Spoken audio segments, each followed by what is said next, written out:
Hi friends, welcome to my YouTube channel NCERT solutions home. आज हम कक्षा 7 की पाठ्य पुस्तक बसंत भाग 2 के पाठ 13 एक तिनका कविता के प्रश्नोत्तर का अभ्यास करेंगे। तो शुरू करते हैं आज की अपनी वीडियो कविता से। प्रश्न संख्या 1, नीचे दी गई कविता की पंक्तियों को सामान्य वाक्य में बदलिए।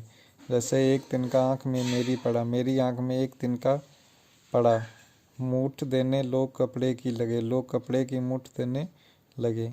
एक दिन जब था मुड़ेल पर खड़ा, लाल होकर भी दुखने लगी, ऐंठ बेचारी दबे पाँव भागी, जब किसी दब से निकल तिनका गया। एक दिन जब मुड़ेल पर खड़ा था, आँख लाल होकर दुखने लगी, बेचारी ऐंठ दबे पाँव भागी, किसी ने ढब से तिनका निकाला। प्रश्न संख्या 2, एक तिनका कविता में किस घटना की चर्चा की गई है जिससे घमंड नहीं करने का संदेश मिलता है? उत्तर, इस कविता में उस घटना का वर्णन किया गया है जब कवि की एक आंख में तिनका गिर गया।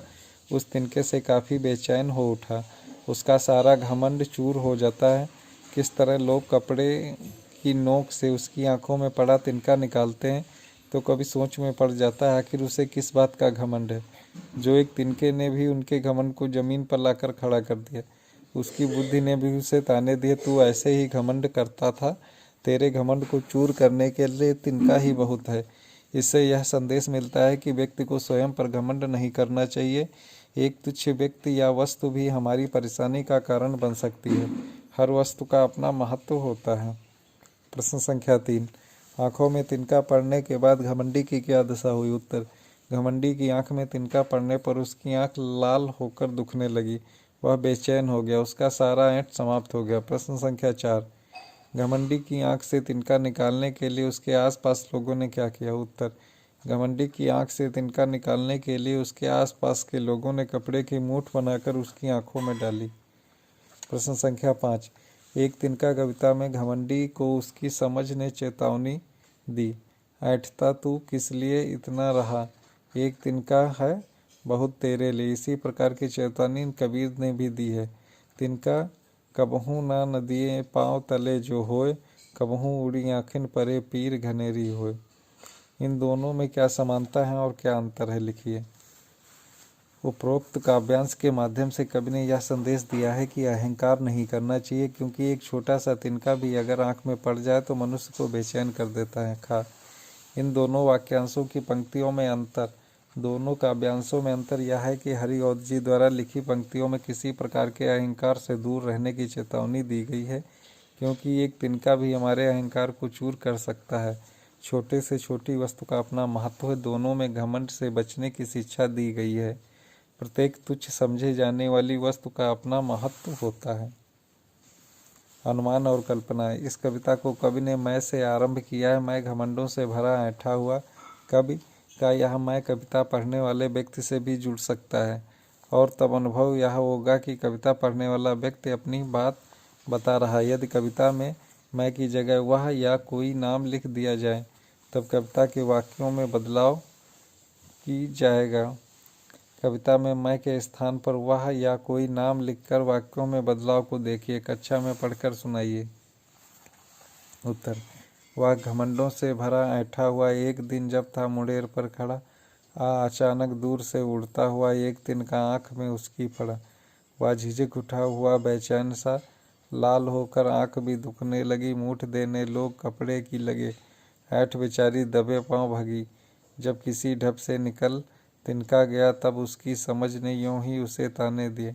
ऐंठता किस लिए इतना रहा, एक तिनका है बहुत तेरे लिए। प्रश्न संख्या 2, नीचे दी गई पंक्तियों को ध्यान से पढ़िए।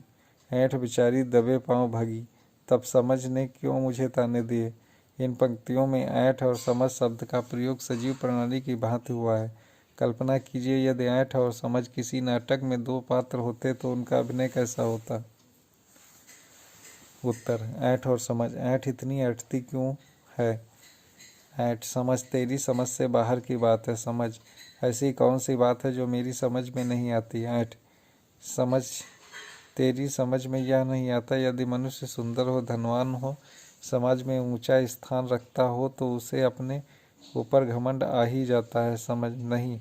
ऐंठ, मुझे कभी घमंड नहीं करना चाहिए, क्योंकि यह सब तो क्षण भंगुर है।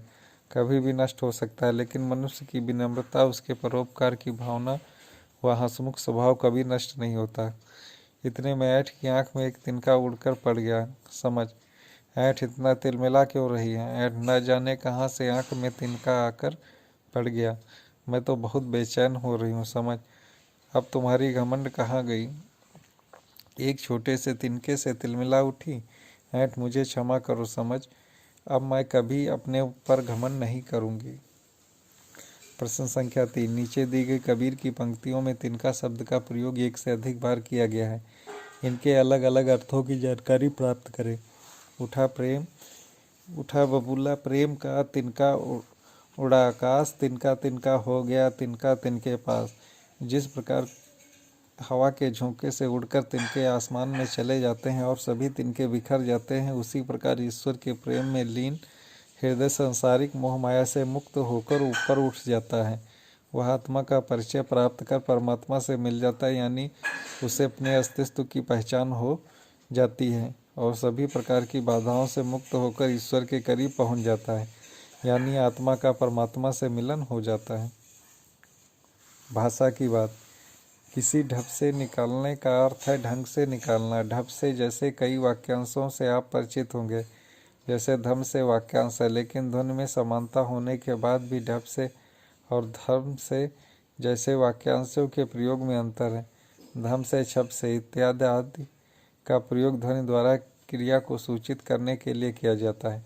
नीचे कुछ ध्वनि द्वारा क्रियाओं को सूचित करने वाले वाक्यांश और कुछ अधूरे वाक्य दिए गए हैं। उचित वाक्यांश चुनकर वाक्यों के खाली स्थान भरिए। छप से, टप से, थर से, फुर से, सन से। मेढक पानी में छप से कूद गया। नल बंद होने के बाद पानी की एक बूंद टप से चू गई। शोर होते ही चिड़िया फुर से उड़ गई। ठंडी हवा सन से गुजरी। मैं ठंड से थर से कांप गया। प्यारे दोस्तों, इस वीडियो को अपने दोस्तों तो अपनी कक्षा के सहपाठियों के साथ ज़्यादा से ज़्यादा मात्रा में शेयर करें तथा हमारे चैनल NCERT सॉल्यूशंस होम को सब्सक्राइब करना ना भूलें। पास वाले बेल आइकॉन को भी प्रेस कर दें, जिससे आप सभी को लेटेस्ट नोटिफिकेशन प्राप्त होता रहे। नमस्कार दोस्तों।